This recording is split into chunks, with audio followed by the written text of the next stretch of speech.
Hi, this is Eric Fetsch from Colorado Springs, and for this session I wanted to bring up two major painting methods to take a look at that I will apply to every single painting that we try to tackle.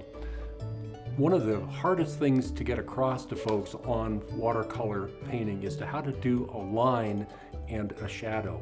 And it's relatively simple, but it took us, took me years and years to get this one down. But it's very, very straightforward. When we're looking at a surface and we want to put some lines down immediately, the easy way to do it is just with water. Just put a line with water down. And then we want to bring some color into that. We can, once again, can just drop a little bit of paint into it and let that charging technique take over at that point. It's an easy way to put a line in anywhere you want to. You don't have to paint it. You simply can put some water in, drop some paint into it, and allow the paint to blend and move across a line. It's a very straightforward way of doing it. Now, to bring that into a shadow where you may want it to be something in a landscape like the side of a hill or something, the easy way to make that happen is simply apply water only to the one side of that surface and allow it to blend below it. And that combination of putting a line in and then adding water ends up with a very soft, very granulated, broken up paint, as it's a lot of water, very little pigment. But it allows us to bring that entire line down into an area, and we usually will go right off the page with that in all directions. So we're pulling that paint down and letting it flow. That one trait is something we can use in lots of different areas. We use it in landscapes. We use it in flower petals. That's how you do a flower petal. You can literally put a line in and then pull away just into any given area. Simple thing to practice and see how much paint, how much water to apply. That's what the key to success is.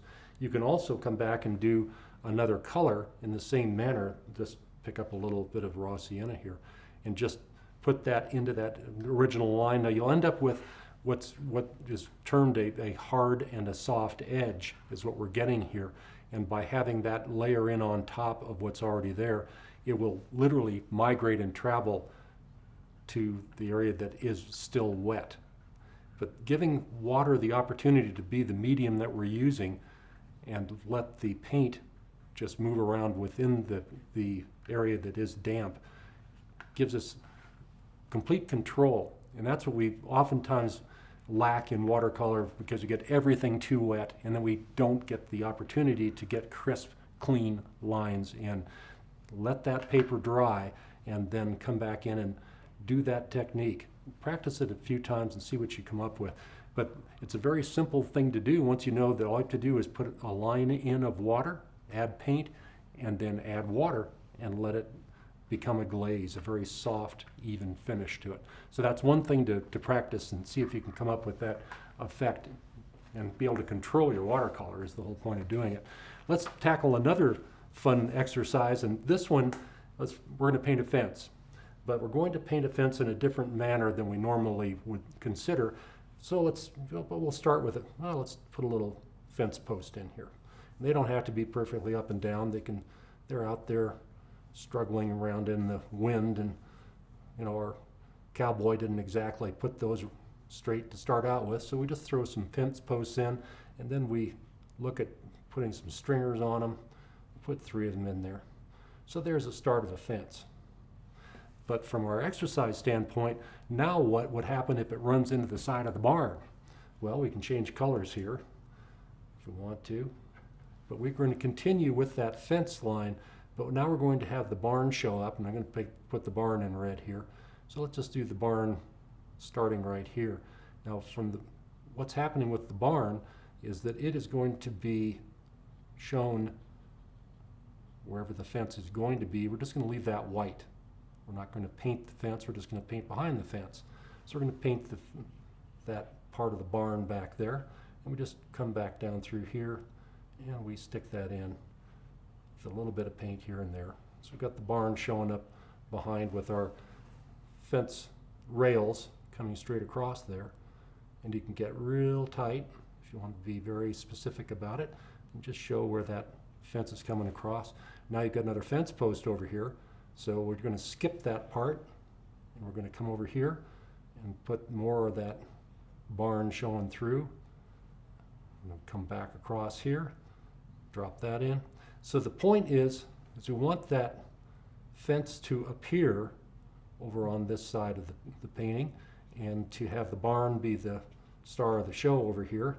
So we can make that fence post appear right there, just like so.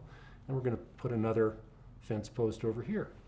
So the reason that we do this is negative and positive painting is what the term is, but the idea is to give us the opportunity to see different things show up in our paintings by having the background become the star occasionally, and the foreground to also be important in the painting. But it's a funny thing about when you do this technique on a painting and you basically ask people, how long is that fence? You know, where does the fence start and stop? And people inevitably will go, well, it goes from here to there. It doesn't go to here. No, it goes from here to there. The eye will follow the shape more than color or pattern. So it's an interesting thing to try. You can do it on, it's really effective on tree branches and other things too, where you're painting the background behind a tree branch and have positive and negative shapes showing up. But it's a good exercise to get just a basic idea about how to start thinking about how to make painting features work within a painting. When you do this within the structure of a painting, people think you've really done something very, very unique and special, because not many people still use that tried and true old technique.